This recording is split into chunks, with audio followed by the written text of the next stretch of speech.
அல்லாஹ்வுடைய இல்லத்தில் இஅ்திகாஃபுடைய நியத்துடன் கடமையை நிறைவேற்றி பொருத்தம் பெறுவதற்காக அமர்ந்திருக்கும் இறை நேசர்களே, நல்லடியார்களே, மனிதனுடைய வெற்றி தோல்வியின் விவகாரத்தை அல்லாஹ் சுப்ஹானஹு வ தஆலா இரண்டு விடயத்திலே உள்ளடக்கி வைத்திருக்கின்றான்.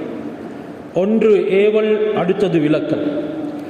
ஏவல்களை எடுத்து நடக்கும் பொழுது நன்மாராயம் கூறுகிறான், விலக்கலின் பக்கம் செல்லும் பொழுது எச்சரிக்கை விடுக்கின்றான். ஏவல்களை எடுத்து நடந்து இம்மையிலும் மறுமையிலும் கண்ணியம் பெற்று நாளை சுவனப்பதியை தனதாக ஆக்கிக் கொள்ளுமாறும், விலக்கல்களின் பக்கம் சென்று இம்மையிலும் மறுமையிலும் கேவலம் அடைந்து நாளை நரகத்துக்கு பலியாகாமல் இருக்குமாறும் முதலில் எனக்கும் பிறகு உங்களுக்கும் தக்வாவை கொண்டு வசியத் உபதேசம் செய்து கொள்கின்றேன். மனிதனுடைய வாழ்க்கையில் ஒவ்வொரு படித்தரமும் அல்லாஹ் சுப்ஹானஹு வ தஆலாவை சந்தோஷப்படுத்துவதற்கு கொடுக்கப்பட்டது. படித்தரங்கள் வித்தியாசப்படும் பொழுது ஒருவன் மற்றவனை பார்த்து பொறாமை கொள்கின்றான், நானும் அதனை போல் ஆக வேண்டும் என்று எத்தனிக்கின்றான். அல்லாஹ் பங்கு வைத்ததை சிந்திக்க மறுக்கிறான். உலகில் உங்களுடைய அனைத்து விடயங்களையும் நாங்கள் பங்கு வைத்திருக்கின்றோம். காரணம், உங்களில் ஒருவருக்கொருவர் சில உதவிகளை செய்து கொள்வதற்காக வேண்டி உங்களுடைய உயர்வு தாழ்வு மதிப்பதற்கு அல்ல என்று அல்லாஹ் குர்ஆனிலே குறிப்பிடுகின்றான். இதனை யார் சீரான முறையிலே புரிந்து கொள்வார்களோ அவர்கள் அல்லாஹ்வுடைய ஹலாலான வழியை தேர்ந்தெடுப்பார்கள். அந்த வழியிலே பல சோதனைகள் இவருக்கு தலைவிரித்து ஆட ஆரம்பித்துவிடும். இன்னும் சிலர் ஹராமான வழிகளையும் தேர்ந்தெடுப்பார்கள். அதிலையும் அல்லாஹ் சோதனையை வைத்திருக்கின்றான். ஒன்று விளங்கிக் கொள்ள வேண்டும், இன்பத்திலும் சோதனை இருக்கிறது, துன்பத்திலும் சோதனை இருக்கிறது. துன்பத்தில் ஆழ்ந்தவர்கள் நமக்குத்தானே சோதனை, இதற்கு விடிவு கிடையாதா என்று அங்கலாய்ப்பதுண்டு. இன்பத்தில் இருக்கிறவர்களை பார்த்து அவர்கள் சோதனை அற்றவர்கள் என்று நீங்கள் ஏமாந்து விடாதீர்கள். அவர்களுக்கும் சோதனை இருக்கிறது. அல்லாஹ் சுப்ஹானஹு வ தஆலா இந்த உலகத்தில் என்னையும் உங்களையும் அனுப்பியதே சோதிப்பதற்காக. எந்த நாளும் ஓதும் பரிச்சயமான ஆயத்தாக இருந்தாலும் நானும் நீங்களும் அதன் மூலமாக பெற்ற பாடங்கள் எதுவும் இல்லை என்று தான் சொல்ல வேண்டும். உனக்கு நான் ஹயாத்தை தந்தேன், மௌத்தை தந்தேன். எதற்காக? ஹலக்கல் மௌத் வல் ஹயாத், முதலாவது உனக்கு மௌத்தை படைத்தேன் சோதிப்பதற்காக. இரண்டாவது தான் ஹயாத். இந்த சோதனையுடைய வாழ்க்கையில உனக்கு ஒரு முடிவு இருக்கிறது, அதுதான் மௌத். அந்த மௌத்தை முதலாவது படைத்ததாக நிர்மாணித்ததாக அல்லாஹ் குறிப்பிடுகின்றான். அல்லாஹ் படைத்து நிர்மாணித்து மனிதனுக்கு விதியாக்கிய கடமையாக்கிய மௌத் எந்த சந்தர்ப்பத்திலும் எல்லா நேரத்திலும் இடம் பார்க்காமல் தருணம் பார்க்காமல் அது உன்னை வந்து அடையும். மனிதனை சிந்தனையில் வைத்துக்கொள். நான் மௌத்தை முதலாவது நிர்மாணித்தேன், வல் ஹயாத், அதன் பின்னால தான் உனக்கு வாழ்க்கை இருக்கிறது. லியப்லுவக்கும் ஐயுக்கும் அஹ்ஸனு அமலா, மௌத்துக்கு பின்னால வாழ்க்கை நீ நல்லமல் செய்ய வேண்டும் என்பதற்காக. அந்த நல் அமலின் பரிசீலனைக்கு ஏற்பத்தான் உனக்கு நல்ல வாழ்க்கை கிடைக்கும். அந்த பரிசீலனையில அந்த சோதனையில நீ ஏமாந்து விடக்கூடாது. அந்த சோதனையின் பொழுது கண்மூடித்தனமாக நடக்கக்கூடாது. அல்லாஹ் மனிதரை கொடுத்தும் சோதிப்பான், பறித்தும் சோதிப்பான். பறித்து சோதிக்கும் பொழுது நாம் எல்லோரும் அவர் சோதிக்கப்பட்டு இருக்கும் நிலைமையை பாருங்கள் என்று சில வார்த்தை கணைகளை வீசுவோம். இன்னும் சிலர் இன்பத்தில் இருந்து கொண்டிருக்கின்றார்கள் என்றாலும் சோதிக்கப்பட்டு இருக்கின்றார்கள். அவர்களுக்கு சில வார்த்தைகள் தெரிப்பது கிடையாது. மக்கள் அவர்களை பற்றி சோதிக்கப்பட்டவர் என்று பேசுவதும் கிடையாது. ஆக பெரிய சோதனை தான் அல்லாஹ் சுப்ஹானஹு வ தஆலாவுடைய கட்டளைக்கு மாற்றம் செய்கிறது. அல்லாஹ்வுடைய மஸ்ஜிதுக்கு பாதத்தை எடுத்து வைப்பதற்கு மறுப்பது, இதை போன்ற ஒரு சோதனை, இதை போன்ற ஒரு நாசம், இதை போன்ற ஒரு தோல்வி அவனுக்கு எதுவுமே கிடையாது. வாழ்வதற்கு வகுக்கப்பட்டது சட்டம். அதனை மீறி நீ எங்கு நிம்மதியை தேட முடியும்? அதனை மீறி எந்த பாதையில முயற்சி செய்து வெற்றி அடைய முடியும்? அல்லாஹ் மனிதனுக்கு சட்டங்களை விதித்து சோதிக்கின்றான்.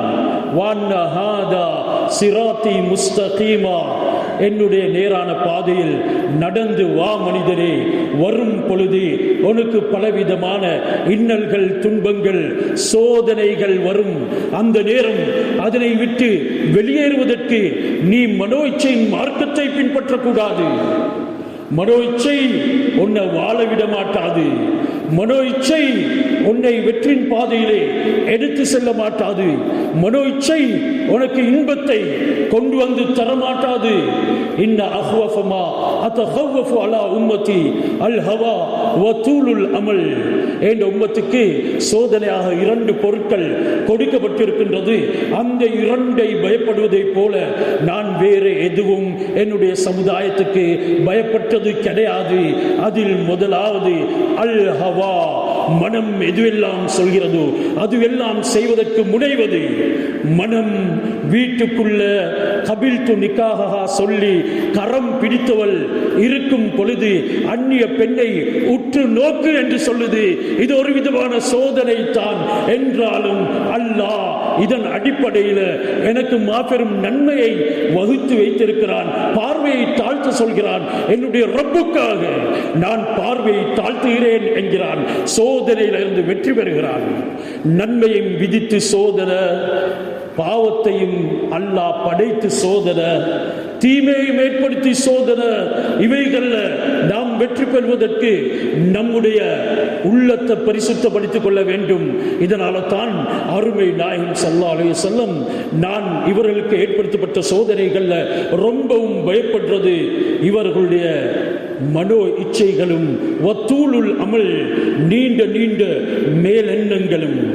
ஹஜ்ரத் ரசூலுல்லாஹ் இதை கிளாரிஃபை பண்ணினாங்க, டிஃபைன் பண்ணினாங்க, விளங்கி வைக்கிறாங்க. ஃபஅம்மல் ஹவா, மனோ இச்சையை பொறுத்தவரையில் ஃபயசுத்து அனில் ஹக், கடமைகளை தடுத்துவிடும், உண்மையை தடுத்துவிடும்.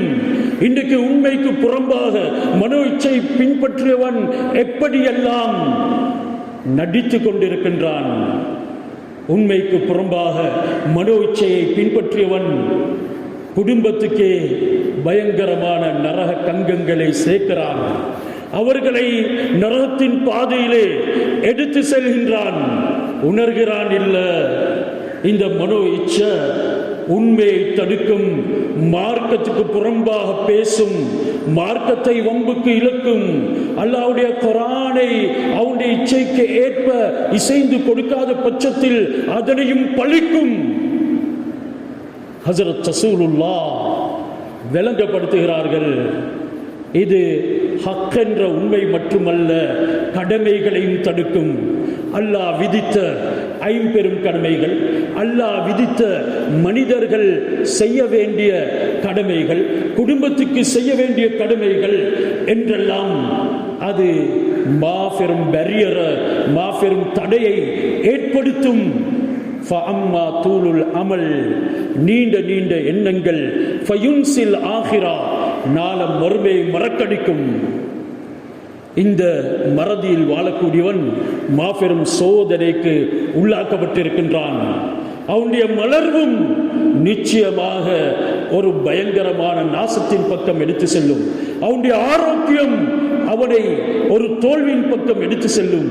கண்ணுக்கு விளங்கும் துனியாவுடைய மிளிர்வுகள் அனைத்தும் அவனை இருளின் பால் அழைத்து செல்லும். ஹஜ்ரத் ரசூலுல்லாஹ் இந்த மனோ இச்சையையும் தூலுல் அமல் என்ற நீண்ட நீண்ட மேலெண்ணங்களையும் பற்றி சொல்லி இறுதியிலே தன்னுடைய பெற்றோர்களுடைய கடமையை பால்படுத்தும், மனைவியுடைய கடமையை பால்படுத்தும் அந்த நீண்ட மேலெண்ணங்கள் பிள்ளைகளையும் மனைவியையும் ஓரிடத்திலே தணிக்க வைத்தது. அவனை தூரத்திலே தொலைவிலே ஆக்கிவிட்டது. அங்கே அவன் தன்னுடைய உடம்பின் தேவைக்காக ஹராமான வழிகளை நாடுகிறான். இங்கே அவளும் ஒரு மனித பிறவித்தானே, உடலின் தேவைக்காக ஹராமான தொடர்புகளை ஏற்படுத்திக் கொள்கிறாள். குடும்பம் நாசமா போகுது. இப்படியான சோதனைகள்ல மூழ்கி இருக்கின்றோம். ஆனா இவைகளை சோதனை என்பதனை கூட உணர மறுக்கின்றோம். அம்மா தூளுல் அமல், அறிந்துக்கோ தூளுல் அமல், நீண்ட மேலெண்ணங்கள், ஃபயுன்சில் ஆகிரா, நாளை மறுமையை மறக்கடிக்கும். மறுமையை மறக்கடிக்கக்கூடிய சபையில கூட உட்கார வேண்டாம் என்றார்கள் ஹஜ்ரத் ரசூலுல்லாஹி ஸல்லல்லாஹு அலைஹி வஸல்லம். ஈமானின் கருவூலம், பிறப்பிடம் ஹஜ்ரத் ஆயிஷா ரலியல்லாஹு தஆலா அன்ஹா அவர்களுக்கு ஒரு நாள் வீட்டுக்கு வந்தார்கள். ஹஜ்ரத் ஆயிஷா ரலியல்லாஹு தஆலா அன்ஹா கண்கள்ல கண்ணீர் ததும்ப அழுது கொண்டிருக்கின்றார்கள். மா யுபகீகி யா ஆயிஷா, ஆயிஷா ஏன் அழுறீங்க? பதில் வரல. இரண்டாவது விடுத்தமும் நீங்கள் ஏன் அழுகிறீர்கள்? பதில் வரல. மூன்றாவது விடுத்தமும் நபி அவர்கள் கேட்க, தேம்புதல், கண்ணீர் சிந்துதல் தான் அதிகரிக்கிறதே தவிர ஹஜ்ரத் ஆயிஷா ரலியல்லாஹு தஆலா அன்ஹா அவர்களிடத்தில் இருந்து நபி ஸல்லல்லாஹு அலைஹி வஸல்லம் அவர்களுடைய கேள்விக்கு பதில் வரவில்லை. ரசூலுல்லாஹ் நாவை உயர்த்தினார்கள், சொன்னார்கள், ஆயிஷா இன்னைக்கு துரீதீன அல்லுஹு கபி யௌமல் கியாமா, இன்று எங்களுடைய மனைவிமார்களும் அழுவார்கள், எங்களுடைய பெண்களும் அழுவார்கள். அவர்களிடத்தில் அழுகிற காரணம் கேட்டா பல வண்ணங்களுடைய காரணங்களை சொல்லுவார்கள். என்றாலும் இந்த மனைவி எதுவுமே சொல்லல. ஹஜ்ரத் ரசூலுல்லாஹி ஸல்லல்லாஹு அலைஹி வஸல்லம் அவர்கள் ஆத்மீக ஞானம் உடையவர்கள், அல்லாஹ்வுடைய வஹி வரக்கூடியவர்கள், சொன்னார்கள், ஆயிஷா இன்னைக்கு துரீதீன அல்லுஹு கபி யௌமல் கியாமா, கியாமத்து நாள் அன்று நான் உன்னுடைய கணவனாக, நீ என்னுடைய மனைவியாக இந்த துனியாவில் நாங்கள் வாழ்வதை போல வீட்டிருக்க வேண்டும் என்றால் ஈயாக்கி, நான் உனக்கு எச்சரிக்கை செய்கிறேன். இது ஒரு அட்வைஸ் இல்ல, உபதேசம் இல்ல, இது ஒரு வார்னிங். நான் உனக்கு எச்சரிக்கை செய்கிறேன். ஆயிஷா, நீண்ட மேலன்களை உள்ளத்துல தாங்காதே, மனோ இச்சைகளுக்கு இடம் கொடுக்காதே. அவர்கள் பரிசுத்த மனைவியர்கள், அவர்களுக்குள்ள அப்படியான தன்மைகள் கிடையாது. உலக ஜனங்களே விளங்கிக் கொள்ளுங்கள் என்பதற்காக தன்னுடைய பரிசுத்த மனைவிக்கு ஹஜ்ரத் ரசூலுல்லாஹி ஸல்லல்லாஹு அலைஹி வஸல்லம் அவர்கள் சொல்லக்கூடிய உபதேசம், நான் உனக்கு செய்யும் எச்சரிக்கை, வான் தஜ்லிஸ மஜ்லிஸல் அக்னியா, துனியா தான் தஞ்சம் என்று நிரந்தரமான முகாம் போட்டுக்கொண்டே இதனுடைய கவலையிலேயே தன்னுடைய காலங்களை, நேரங்களை வீணாக்கக்கூடியவர்களுடைய, பெருமை அடிப்பவர்களுடைய, செல்வந்தர்களுடைய மஜ்லிஸ்ல, சபையில நீ உட்காரக்கூடாது. இன்றைக்கு அப்படியான சபையை நாடி செல்பவர்கள் இருக்கிறார்கள். அப்படியான மில்லியன் டாக், ஆரம்பத்தில் 1000 டாக்குக்கு அங்கால இல்ல, அதுபோல மில்லியன் டாக்குக்கு அங்கால இல்ல, இப்ப ட்ரில்லியன், பில்லியன் என்று எண்ணில் அடங்காத டாக் எல்லாம் போடுவாங்க. அவங்களுடைய மஜ்லிஸ்ல நீ உட்காராதே, உன்னுடைய ஆகிராவை மறக்கடிக்க செய்யும், உன்னுடைய கபரை மறக்கடிக்க செய்யும், நரகத்தை மறக்கடிக்க செய்யும், சுவர்க்கத்துக்காக செய்யும் முயற்சியை வீணடிக்கும். இன்றைக்கு எனக்கும் உங்களுக்கும், என்னுடைய உங்களுடைய குடும்பத்துக்கு நடந்திருக்கக்கூடிய கேடு இதுதான். ரசூலுல்லாஹ் கண்ணீர் ஒடிக்கும் மனைவியை பார்த்து தொடர்கிறார்கள். ஃபலா தரக்கஇ சௌபன் ஃபலா தஸ்தர்கஇ சௌபன் ஹத்தா தரக்கஇ சௌபகி, ஆயிஷா உன்னுடைய ஆடை கிழிந்து நைந்து ஒட்டு போட்டுவதற்கு இடம் இல்லை என்று ஆகும் வரைக்கும் புதிய ஆடையை தைத்துக் கொள்ளாது. இப்படியெல்லாம் இஸ்லாம் மனைமார்களுக்கு உபதேசம் செய்யல, குடும்பங்களுக்கு உபதேசம் செய்யல. என்றாலும் ஆரம்பத்துடையவர்கள், ரசூலுல்லாஹ்வுடைய சுஹபத்தில் இருக்கக்கூடியவர்கள், இவர்கள் தவறு செய்தால் இரட்டிப்பான வேதனை இருக்கிறது என்று சூரத்துல் அஹ்ஸாப்ல அல்லாஹ் எச்சரிக்கை விதிக்கிறான். யா நிசா அன்-நபி லஸ்துன்ன கஅஹதின் மினன் நிசா, நீங்க ஏழைய சாதாரண பெண்களை போல அல்ல, நீங்க தவறு செஞ்சா உங்களுக்கு இரட்டிப்பான வேதனை இருக்கிறது. இதனால தான் இவ்வளவு கடுமையான உபதேசமும் இவ்வளவு கடுமையான எச்சரிக்கையும் நபி அவர்கள் செய்கின்றார்கள். பேணுங்கள் அவர்களுடைய கடமைகளை, பேணுங்கள் மனைமார்களுடைய ஹக்குகளை, குடும்பத்தினுடைய கடமைகளை பேணுங்கள். அவர்களுக்கு குறைஞ்ச பட்சம் நீங்க வருடத்துக்கு 2 முறையாவது ஆடை எடுத்து கொடுக்க வேண்டும். வருடத்துக்கு 2 முறை ஆடை எடுத்து கொடுப்பது என்பது ஒரு ஃபத்வா, அதாவது கட்டாயம் அவர் அதனை செய்ய வேண்டும் என்ற ஒரு கட்டுப்பாட்டில் இருக்குது. நாளாந்தம் அவர்களுக்கு சாப்பாடு கொடுக்க வேண்டும், யாரிடத்திலும் கையேந்த வைக்க கூடாது. மேலும் அவர்களுக்கென்று வசிப்பதற்கு வீடு கொடுக்க வேண்டும்.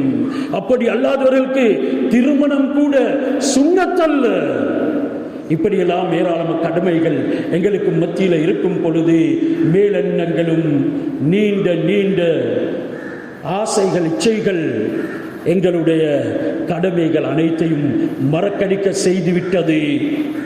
அந்த கடமையில ஆக பெரியது தான் அல்லாஹ் சுப்ஹானஹு வ தஆலாவுடைய கட்டளைகள், அவனுக்கு செய்யக்கூடிய இபாதத்துகள், பாவங்களிலிருந்து விலகி இருப்பது என்றவைகள்ல நானும் நீங்களும் எந்த அளவுக்கு இன்று நிறைவு கொடுக்கிறோம் என்கிறதுல கொஞ்சம் சிந்தனை செய்து பாருங்கள். அலிஃப் லாம் மீம் அஹஸிபன் நாஸ் ஐயுத்ரகு ஐயகூலு ஆமன்னா வஹும் லா யுஃப்தனூன். நீங்கள் ஈமான் கொண்டு விட்டீர்கள் என்று சொன்னதன் பின்னால உங்களை சோதிக்கப்பட மாட்டீர்கள், ஃபித்னாவுக்குள்ளாக்கப்பட மாட்டீர்கள் என்று எண்ணிக்கொண்டிருக்கின்றீர்களா? வலக்கது ஃபதன்னல்லதீன மின் கப்லிக்கும், உங்களுக்கு முன்னால் உள்ளவர்களை, வலக்கது ஃபதன்னல்லதீன மின் கப்லிஹிம், அவர்களுக்கு முன்னால் உள்ளவர்களை நாங்கள் சோதித்தோம், உங்களையும் சோதிக்காமல் விடமாட்டோம். நோய்களை கொண்டு சோதிப்போம், கடன் தொல்லைகளை கொண்டு சோதிப்போம், உங்களுக்கு சமூகத்தில் தலை போட முடியாத நிலைமையை வைத்தும் சோதிப்போம். இவைகள் அனைத்தும் நீங்கள் நல்லவர்களாக இருப்பினும் தீயவர்களாக இருப்பினும் சோதனை என்பது நம்முடைய சுன்னாவில் நடைமுறையில் உள்ளது என்கிறதனை அல்லாஹ்வுடைய குர்ஆன் எங்களுக்கு விளங்கப்படுத்துது. பசியை கொண்டும் சோதிப்பேன், உன்னுடைய வருமானத்தின் குறைபாடை கொண்டு சோதிப்பேன், பயத்தை கொண்டு சோதிப்பேன். இது ரப்பு சுப்ஹானஹு வ தஆலா எங்கள்ல வல யஅலமன்னல்லாஹு அல்லதீன ஸதகு வல யஅலமன்னல்லாஹு காதிபீன், அல் காதிபீன் உண்மையாளர்கள் யார், பொய்யர்கள் யார் என்கிறதை பரிசீலனை செய்வதற்காக. சோதனை எதற்கு? எந்த அளவுக்கு அல்லாஹ்வுடைய மார்க்கத்தில் உறுதியாக இருக்கிறீங்க என்று பரிசீலனை செய்வதற்காக. எனவே மார்க்கத்தின் பாதையிலே வாருங்கள். அந்த பாதையில வரும் பொழுது பலவிதமான சந்து பொந்துக்கள் தென்படும், அவைகள் உங்களை அழைக்கும். சிரமத்தில் இருக்கிறீங்க, கஷ்டத்தில் இருக்கிறீங்க, உங்களுக்கு தலை தூக்க முடியாத ஒரு நிலைமை ஏற்பட்டிருக்கிறது. வாருங்கள், உங்களுக்கு கரம் தருகின்றோம், உள்ளத்தை தருகின்றோம், உங்களை சில மணித்தியாலங்களில் துனியாவுடைய பிரகாசத்தின் பால் எடுத்து செல்கின்றோம் என்று ஹராமான வழிகள் அழைக்கும். நுழைந்து விடாதே. நீ நேரான பாதையை விட்டும் திசை மாறி போவாய், அது குடும்பத்தோட நரகத்திலே சங்கமிக்கும் பாதையாக இருக்கும் என்கிறதன அல்லாஹ் சுப்ஹானஹு வ தஆலா குறிப்பிடுகிறார்.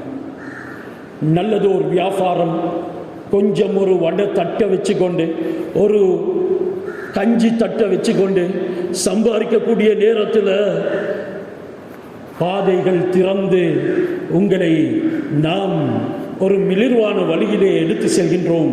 உயர்வான பாதையின் பக்கம் நாங்கள் அழைக்கின்றோம்.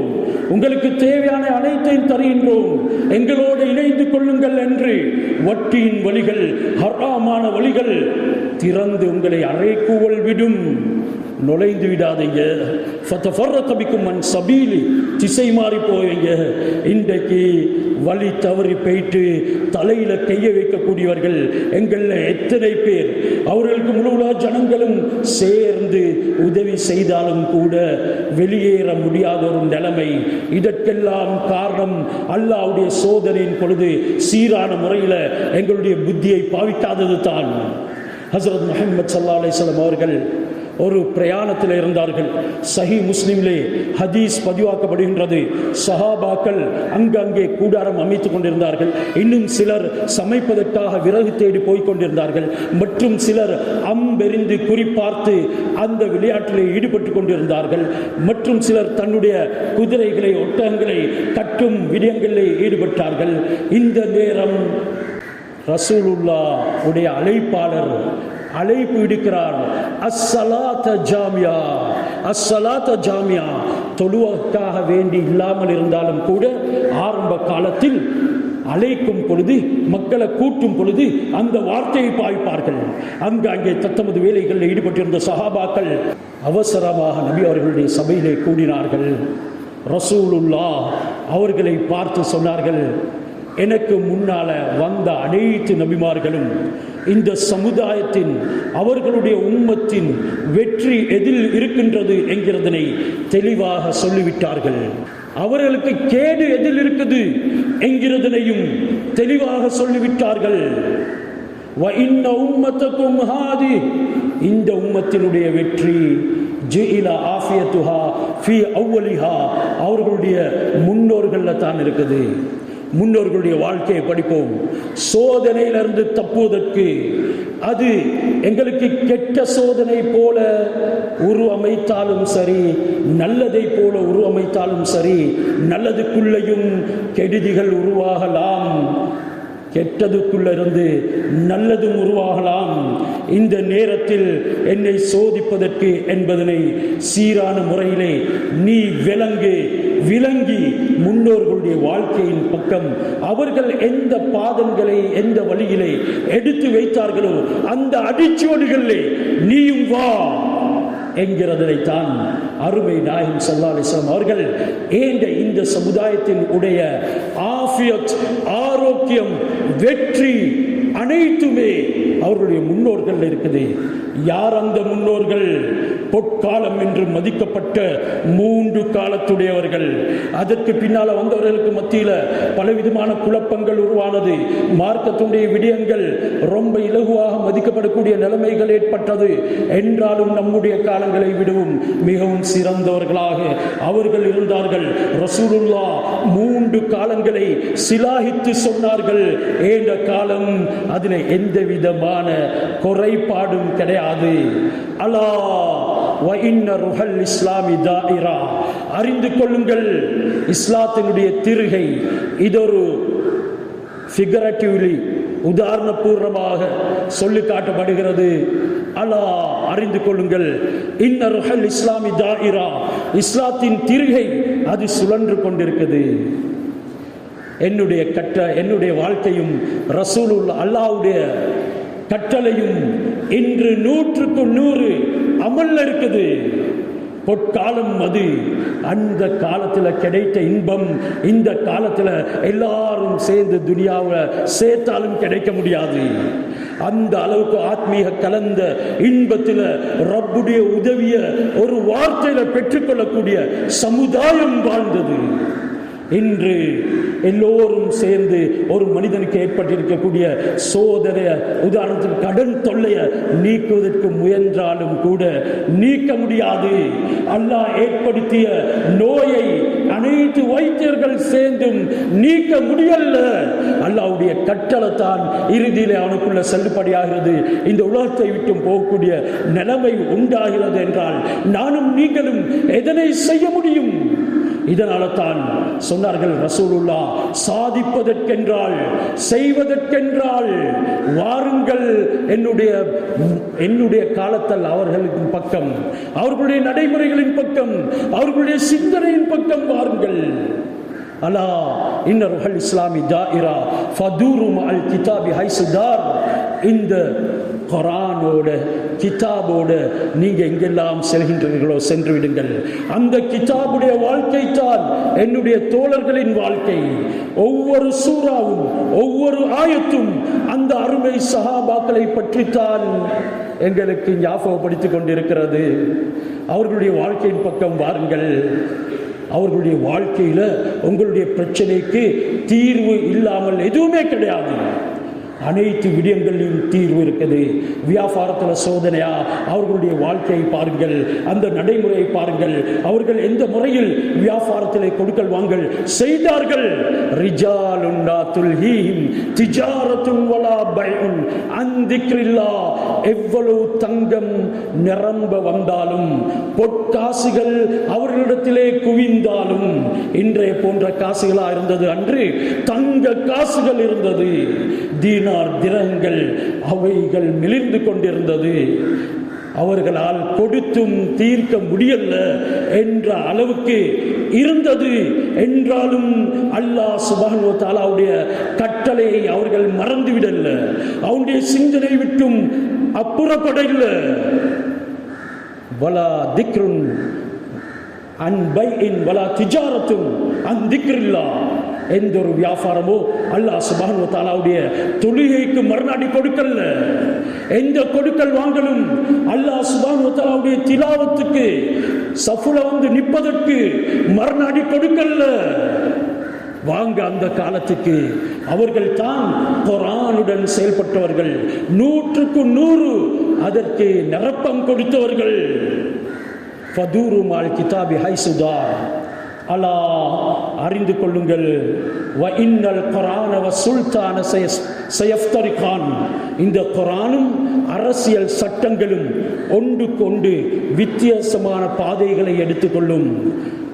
அல்லாஹ்வுடைய குர்ஆன் வாழும் வழி இதுதான், விமோசனத்தின் வழி இதுதான் என்று சொல்லும் பொழுது அரசியல்வாதிகளுடைய சட்டங்கள் தியரிகள் வேறொன்றை சொல்லும். ஃபலா துஃபாரிக்குல் கிதாப், அந்த நேரம் நீங்கள் கிதாபை குர்ஆனை பிரிந்து விடாதீர்கள். சயுவல்லா அலைக்குமுல் உமரா, உங்களுடைய அந்த இறுதி காலகட்டத்தில் சில அதிகாரிகள் நியமிக்கப்படுவார்கள். வைன் அதாத்துமூஹும் ஃபஅலல்லூக்கும், அவர்களுக்கு நீங்க வழிபட்டா உங்களை வழிகேட்டில் எடுத்து செல்வாங்க. இன்றைக்கு இந்த சோதனைகள் எல்லாம் நம்முடைய சிறியவர்கள், பெரியவர்கள், வாலிபர்கள், வாலிப பெண்கள் என்று எல்லோரையும் ஆட்கொண்டிருக்குது. அந்த அதிகாரிகளுக்கு நீங்க வழிபட்டா உங்களை வழிகேட்டில் எடுத்து செல்வார்கள். வைன் ஹாலஃப்துமூஹும் ஃபகதலூக்கும், அவர்களுக்கு மாறு செய்தா உங்களை கொலை செய்வார்கள். அந்த நேரம் ஃபலிமாதா நஸ்னவ் யா ரசூலல்லாஹ், நாங்கள் எப்படி நடந்து கொள்றது? சஹாபாக்கள் கேட்க நபி ஸல்லல்லாஹு அலைஹி வஸல்லம் அவர்கள் சொன்ன பதில், இது மாபெரும் சோதனை. இஸ்பிரு இஸ்பிரு, பொறுமையை கையாளுங்கள், பொறுமையை கையாளுங்கள். வகூனு கஆலி ஈசா, ஈசா அலைஹிஸ்ஸலாம் அவர்களை பின்பற்றியவர்களைப் போல, அவர்களுடைய தோழர்களைப் போல ஆகிவிடுங்கள். சோதனை வந்தது அவர்களுக்கு. அல்லாஹ்வுடைய திசை விட்டும் திருப்பப்படுகின்றார்கள் என்றாலும் உறுதியாக இருந்தார்கள். வனுஷிரு பில் மனாஷிர், அருவாள்களால் இரண்டாக்கி பிளக்கப்பட்டார்கள்.